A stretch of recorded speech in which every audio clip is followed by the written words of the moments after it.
Welcome back to AskAPop. Today we're talking about spring cleaning. It's not just for houses, shouldn't be once a year either. Starting off here today with the inspiration for this one. Our grandson's a toddler, you can hear him in there.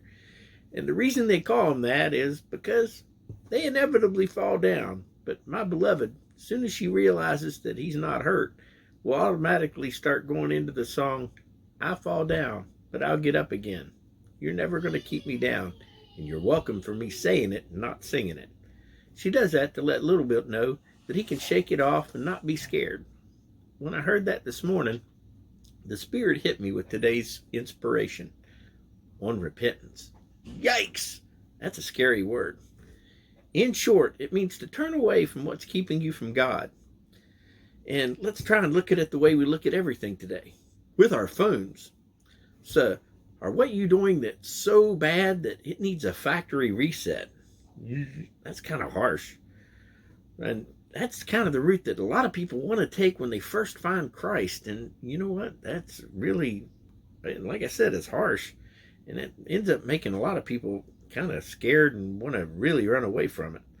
So that might be not the first route that you want to take. So maybe is it not that bad? Just maybe like an app that needs to be uninstalled or pruned? So that's not so drastic. Or maybe is it just kind of trim the edges off? Maybe, not so bad. Just maybe take out the things that are not going so well in your life. Maybe like cleaning out the cache on something, make the choices a little bit better. Cleaning the cache out. Whichever choice is right for you, that's not for me to say, or honestly anybody here on earth. That's between you and him.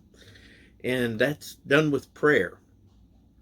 Phil Robertson from Duck Dynasty, he said in a testimony once something that I'll never forget. He said right after he got saved, he was scared to death. He was talking to his preacher and he's like, what do I do now? What do I do? What do I say? What do I read? His preacher said, stop, breathe, and what you're going to do is I want you to remember to love God, love your neighbor, and remember, you're going to mess up. And when you do, I want you to remember to love God, love your neighbor, and remember, you're going to mess up. And remember, what you do is, you know what?